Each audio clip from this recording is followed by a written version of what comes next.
Okay, we're continuing on in the same recording session for the Randomizer Sprite challenges. The next one that we're going to work on here will leave at the mercy of the generator. So if I pull up the generator here and ask it to create a new creature, we'll see what it gives us.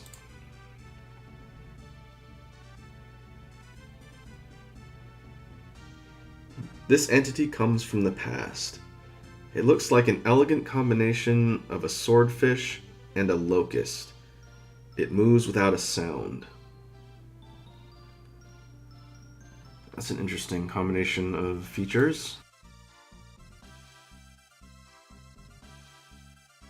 Something that comes from the past. I don't know how exactly I'm going to work the past angle, but a swordfish and a locust.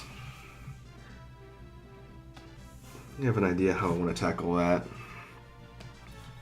We'll go ahead and start with our primary again. Sketch out the main body of this thing we're creating here.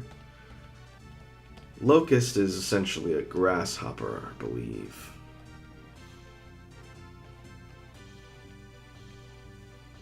Let's see.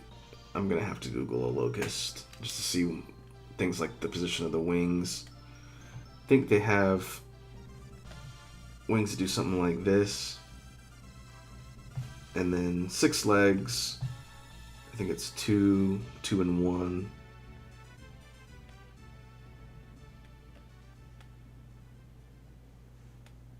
Something like this. And then these ones are facing back like that, I think. Let's ask the Googles. I know they're kind of cricket or grasshopper looking, but let's see if we can get a better picture.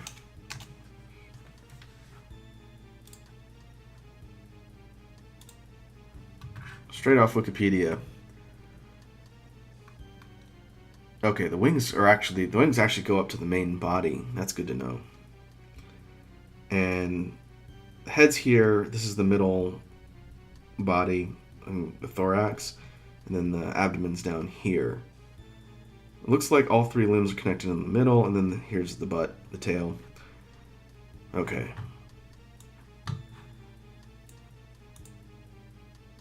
Combination of swordfish and locust.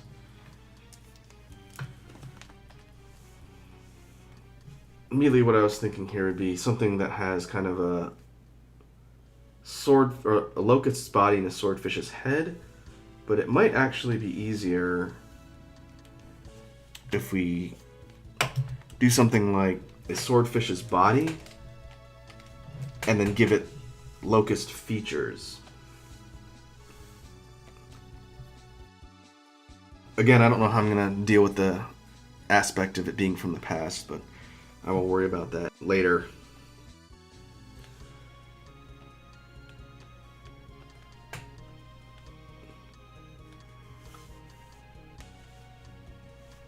And I'll look up what a swordfish looks like so I can do things like make sure the fins and whatnot are accurate. Swordfish. Not Sword Art Online.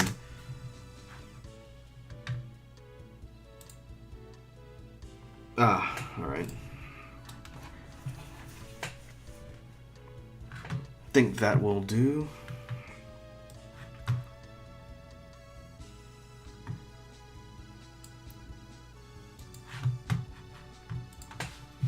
Let's do something like this.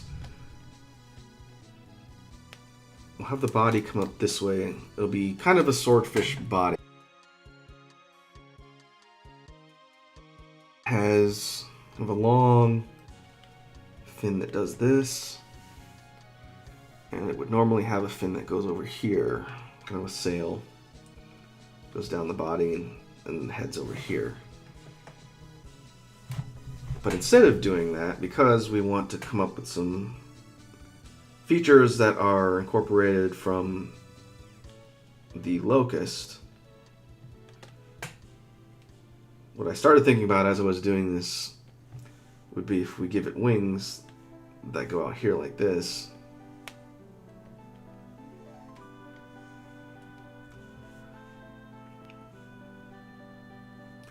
And then we give it limbs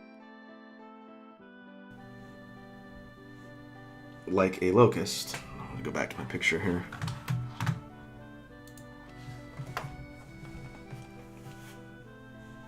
What we could do is have these large hind legs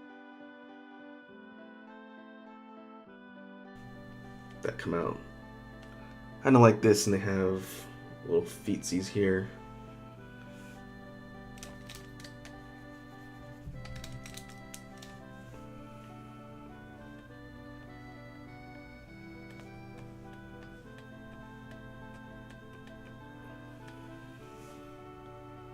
And then they got two slightly smaller ones that come out this way.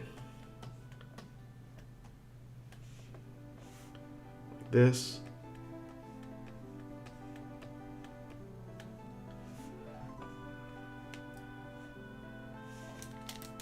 What I can do is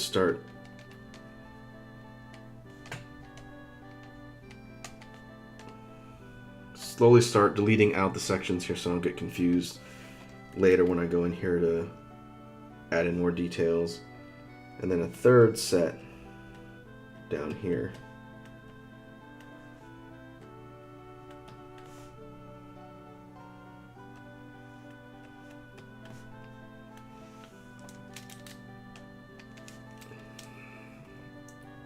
And what I can do to make this thing extra horrific looking, and this is a big one, this is a really large sprite, almost the full size of the canvas. We go back to swordfish as we give it the swordfish face. And the swordfish nose kind of comes in like this, and then it has a smaller lower jaw down here.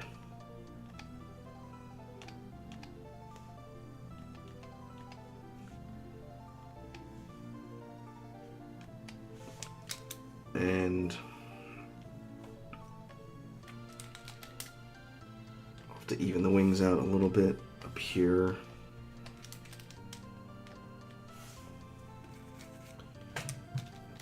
Delete this out. This particular sprite is going to require a lot of cleanup on the line work.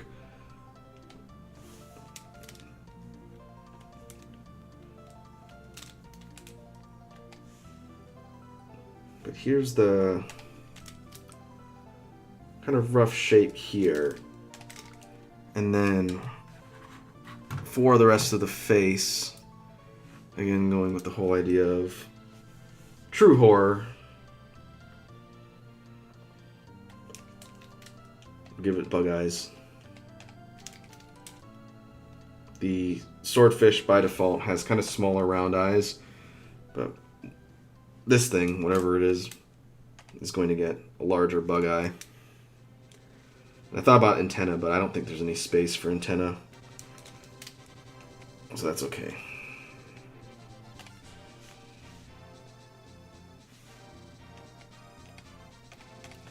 Now it'll be just a matter of cleaning up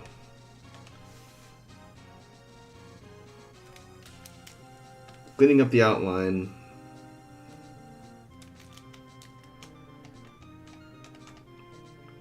enough to, yeah, it's going to take a little bit.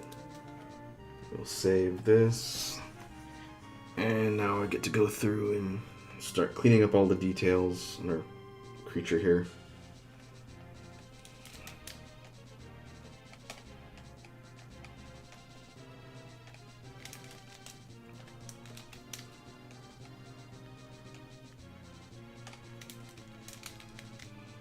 Something like that. Because I'll start with the face and work my way around the body while we're going here.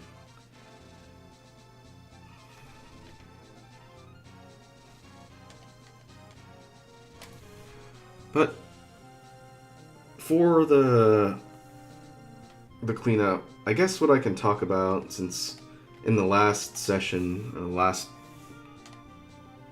drawing video, I talked about the things I saw at PAX. I guess what I could talk about is sort of like the current state of gaming as far as what I'm playing, since I do play a lot of video games, but not necessarily in large quantities. I tend to play a few games a lot instead of lots of games for less amounts of time, if that makes sense. And the reason for that is because, like I've talked about many times, my favorite video game series is Monster Hunter. So whenever a new Monster Hunter game comes out, I play that a lot and not much else, sometimes to the tune of hundreds of hours. One of my coworkers who also plays video games jokingly said that it seems like I just play other video games in between Monster Hunter releases, which is not wrong exactly. It's probably more true than I'd like to admit. But as of right now, with Monster Hunter Iceborne on consoles having come out, I have been playing that a decent amount, although work has been rather busy, so I haven't been able to play it as much as I'd like. Overall, it's a really good expansion, and if anyone watching this is played Monster Hunter World and really enjoyed it, I highly recommend picking up Iceborne. It's considered an expansion, kind of like a Ultimate or G-Rank expansion they've done in the past, but there's a ton of game in there for the price tag they're asking, and I definitely think it's worth it, and is overall a solid entry. The tweaks that Capcom made to the overall base Monster Hunter World game, in addition to adding a bunch of new stuff, is pretty impressive, given it's not a sequel so much as it's just an expansion to the original Monster Hunter World. The amount of things they've crammed in there is pretty impressive. The returning older fan favorite monsters is great. The new frigid ice locale that the game takes place in is great.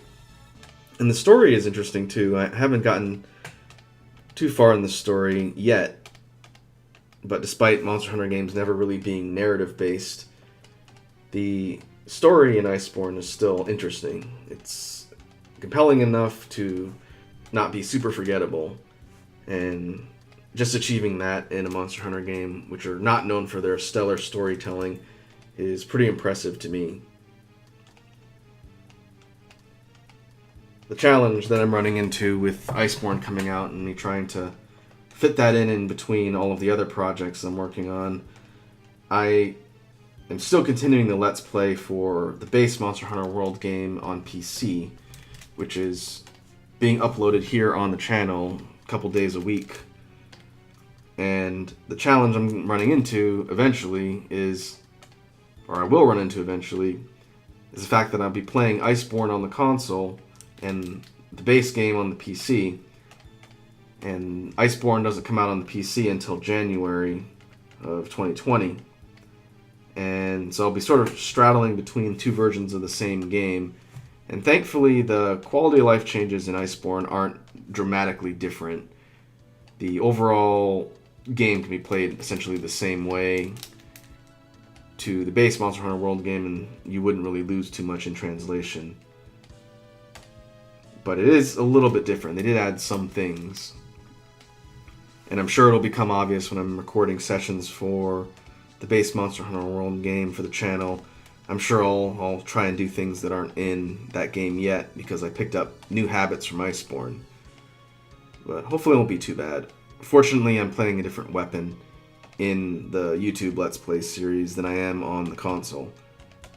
I may have mentioned it in the Monster Hunter World series, but for the base game on console, I played through the game with Gunlance, and I'm playing through the game with Greatsword on PC. And that should cut down on the amount of cross-version confusion, because those weapons play very differently. But eventually I'll be stacking up my recording sessions and basically doing both. So that'll be interesting. Getting close to the end of the line work cleanup. Just need to add some patterning on the wings and clean up some other details here. Another thing that I've been playing off and on, I kind of picked up recently again on the Switch, is the game Tetris 99. And I've never really talked about it on the channel, I don't think.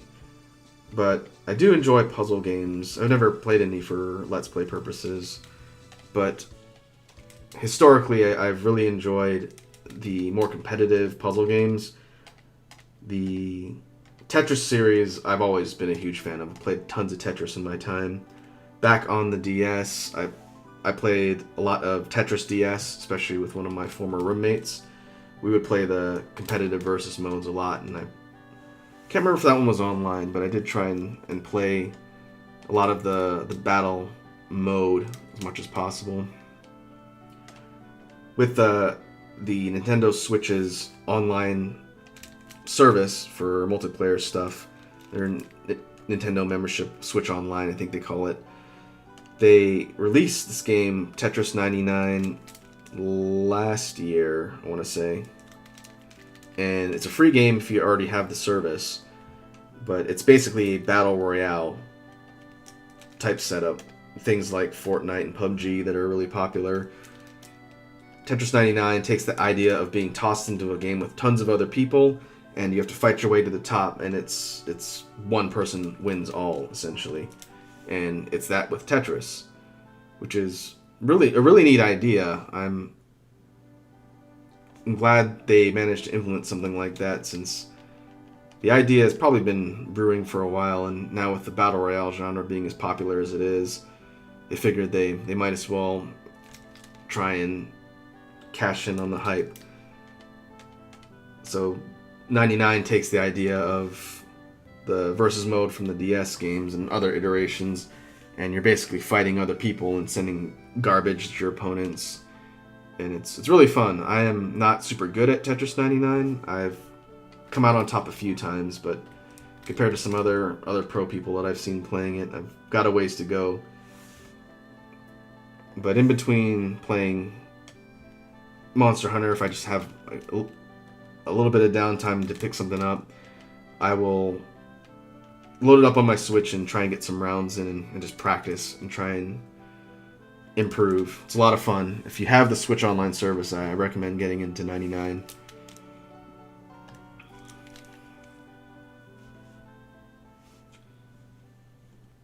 I was playing Zelda Breath of the Wild on Switch before Monster Hunter came out. I got all the way up to the end game, but I was trying to complete all the shrines in that game, and it got to the point where I needed to consult a detailed walkthrough on how to do all of them, and that's where I stopped. I will most likely go back to Zelda, especially if I need a break from Monster Hunter, to finish that so I can see the ending and actually complete the game. It's on my short-term to-do list, since I really enjoyed Breath of the Wild. I didn't even play it till this year when I downloaded it. It was on sale. It wasn't one of the games that I initially got when I picked up my Switch, and everyone really liked it. I just didn't get around to playing it for a while. But I'm glad I did. It's a phenomenal game. I'm looking forward to the sequel that they've teased. We don't know much about. It's coming out at some point. So I'd also say if anyone is watching this and has got a Switch and never played Breath of the Wild, you should. It's an awesome game. Probably one of the best in the entire series of the more recent ones to come out, I think. Okay, I think we're good on the line work for our swordfish locust monstrosity. Shading this thing is going to be fun. It's a lot of small sections and small parts. But we can go ahead and move on to the coloring. Looking at the Google image searches, pull that back up here. Locusts tend to be kind of a brown, tan color. Some of them are green. The coloring on this one looks really neat, yellow and black. The swordfish are blue, gray, kind of a silvery gray. Some are more blue. So I want to say for this thing, if we pick a base palette for the body and the limbs and the wings, those are the main sections we'll have to look at here. Maybe we can go off green for the body, then go darker for the wings, and then see how that looks.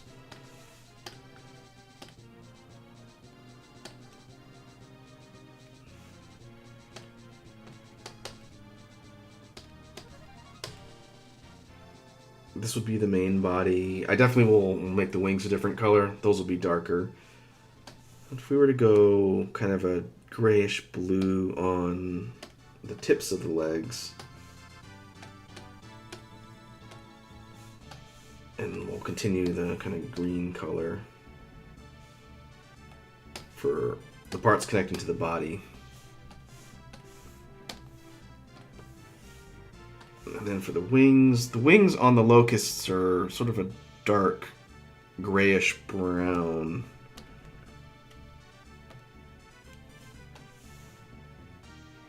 Or we could go for a more lighter gray color.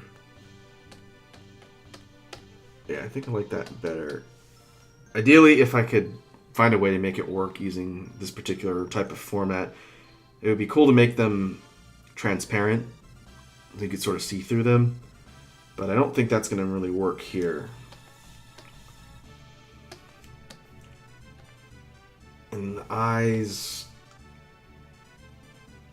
bug eyes, especially locust and grasshopper eyes, are very dark.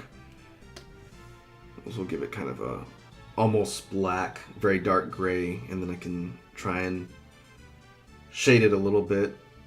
In fact, I'm going to go one shade lighter, that way I can get more of a highlight on it.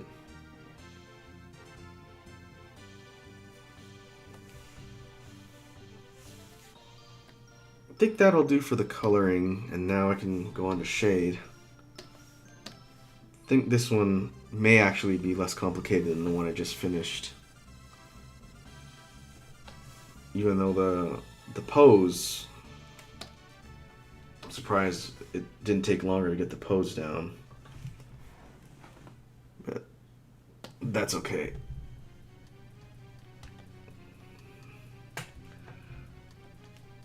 I'll just add all the coloring along the body, and then I'll do the legs and wings, and we'll be done.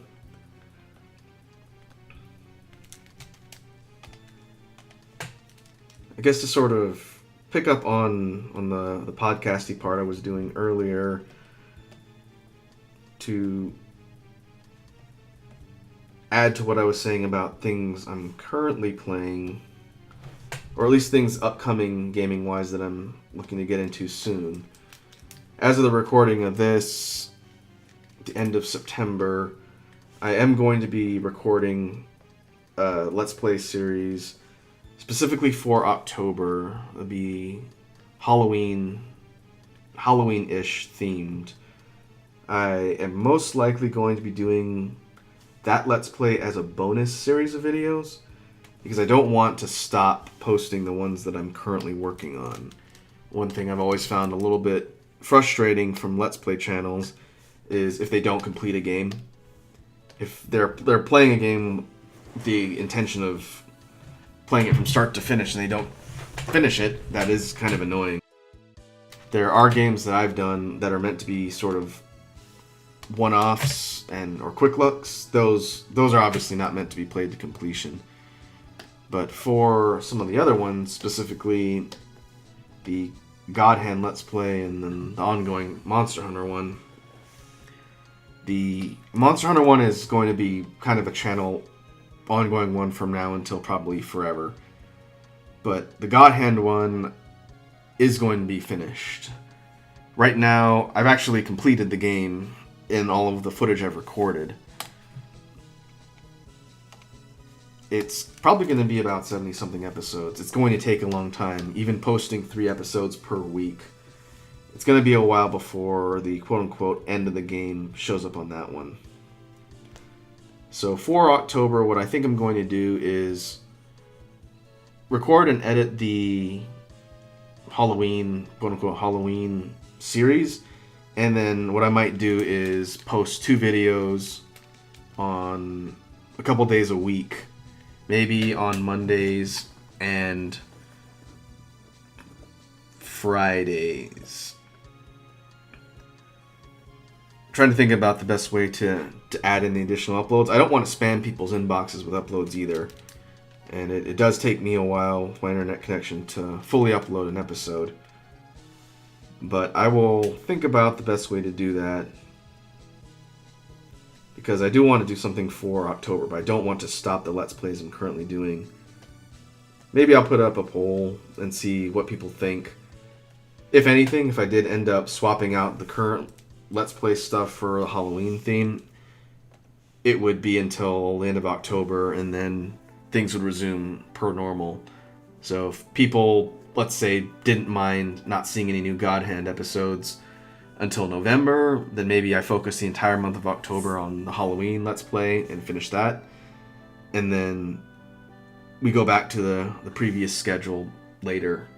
I haven't quite decided yet. It's something I've been thinking about.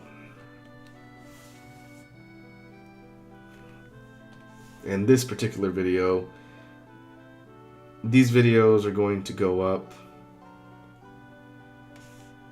This one might not go up until October.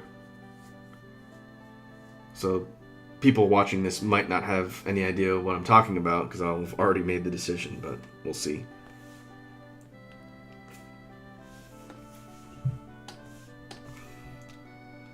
Going back to our swordfish locust here, the body shading I think is good the way it is. I'm just doing the blue parts on the legs, and then we'll be pretty much done once I get the wings finished.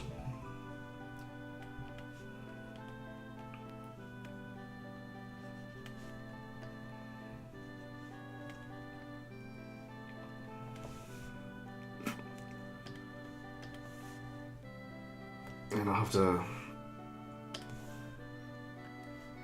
be kind of careful to make sure I get the texturing right on the wings. These kind of sectioned off areas, which a lot of bugs have, it does look neat, but if I don't shade correctly, then it's going to look weird.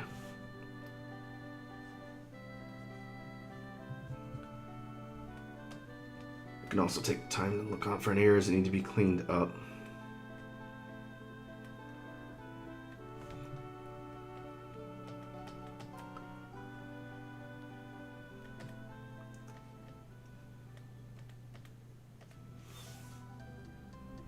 Okay.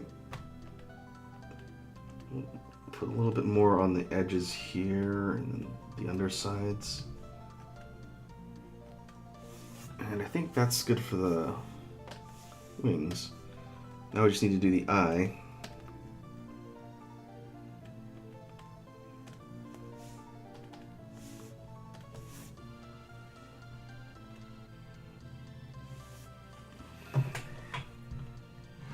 And I think we are done.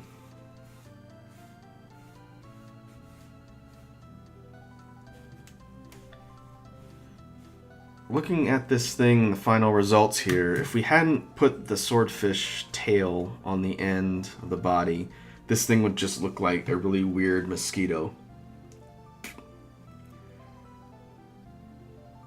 Overall, I think it captures all the elements from the description.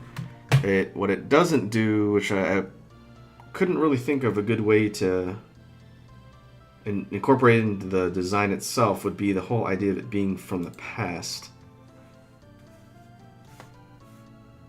It's tough to convey an age or era of something when it's a giant swordfish locust. One thing I thought about doing briefly, I didn't mention it, but one thing that crossed my mind when the entity comes from the past thing showed up was giving this thing like a monocle, an old-timey kind of monocle thing, but I think that would have made it look really silly. Because what purpose would a swordfish locust have for a monocle? Maybe if it was attending an old-timey fancy party or something, but that's far too silly for this type of YouTube channel. But I think that will do it for this one. I'll be definitely having an interesting time coming up with names for these, but I'm sure it'll come to me at some point. But I think that'll do it for this particular session. Thanks for tuning into these challenge videos, and I will see you guys next time.